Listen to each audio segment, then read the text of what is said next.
It's nice to speak with you today, Neal. And today I'm looking forward to hearing your views on how early and mid-career professionals can select and develop relationships with search firms. Can you start by providing a brief background of yourself? Yes, Dustin. I spent many years in the transportation industry, primarily domestic transportation in North America, in the U.S., Canada, and Mexico, in various management and executive positions. And then over a decade ago, I got into the recruiting business, and ultimately one of the other recruiters and I bought the firm. So now two of us own the search firm, and we specialize in recruiting management and executive talent for transportation, logistics, and supply chain organizations throughout the U.S., Canada, and Mexico, and executive talent for transportation, logistics, and supply chain organizations throughout the U.S., Canada, and Mexico. My first question is, what is the role of the search firm? Well, one thing the search firm is not is the search firm is not there to find someone a job. I think that's the biggest misconception, especially early mid-career professionals often think that the search firm is there to find them a job, and that's not what we do. Our role is really to find people to fill positions with our client companies. We see our role as one of identifying, evaluating, recruiting, and placing talented people with our client companies. So when someone reaches out to me and says, gee, I need you to find me a job, that's not what I do. And they need to understand that our role is really one of finding people for our client companies, and frankly, finding people that the companies would not find on their own because they pay us a substantial fee for our services. And what should early and mid-career professionals look for? I think there's several things. First of all, I think you really want to look for knowledge, experience, and expertise within the target market that you're looking at, within the industry segment. And when I talk about market, not necessarily geographic market, but if you're in transportation, logistics, say you're in freight forwarding, find somebody that has experience and has made successfully placed people in freight forwarding. If it's intermodal, same thing there, or if it's port terminal operations, make sure that you're dealing with a search firm or a headhunter who has experience in that specific segment where you want to play. And likewise, if you're in a very specialized functional area within transportation, let's say you're an industrial engineer, then you want to make sure that you're dealing with someone who has had experience in placing industrial engineers and can appreciate what's required there. I think the other thing that someone should look at, a candidate should look at in speaking with a search firm, what sort of questions is the search firm asking? Or is that headhunter taking the time to get to know you, or are they just digging for key points so they can sell you to their client? Are they interested in your career, or are they just trying to position you so they can make a placement and get a fee?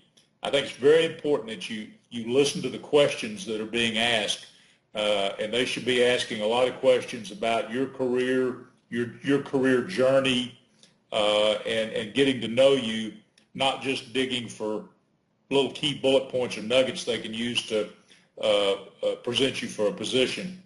I think the next thing you need to really look at is what sort of information is that search firm providing about the opportunity and that company.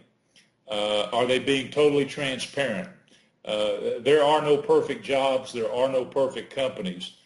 And that headhunter should be telling you not only the good, but the bad and the ugly about that position, about that company. And if they're trying too hard to sell you on the opportunity, you need to watch out. And this really all comes down to integrity. Are you dealing with a search firm that has integrity, that has that kind of a reputation? Are they willing to provide references and talk about the type of jobs that filled and some of the people that can speak to their professionalism, because at the end of the day, you want to be dealing with someone you can trust. You're providing them with a tremendous amount of information, and you want to make sure it remains confidential, and that they will treat this relationship in a very professional and confidential fashion. So that's what you need to be looking for in that evaluation of the headhunter. And how do they develop a good relationship with the search firm? Any more you could say about the relationship? Absolutely. I think first of all, this sounds very basic, but take the headhunter's call even when you're not interested in making a job change. They say the best time to look for a job is when you have one. I could say the same thing is true for developing a relationship with a headhunter. It's when you don't need one. Become a resource to that headhunter by referring candidates, and keep the door open for future opportunities. One thing you can count on is that things will change.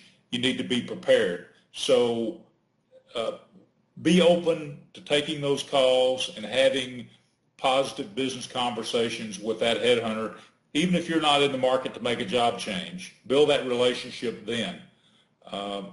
Next, I would say, most important, be honest.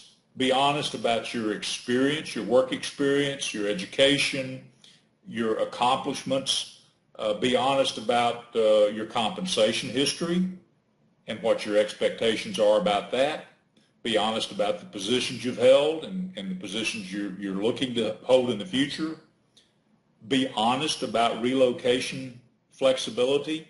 Most of our positions involve relocation, and it's okay to say, well, gee, I'm really only looking to move to this place or that place. Don't tell me that you're wide open on relocation if you're not. As we say, be honest about what you really want to be when you grow up. I mean, if you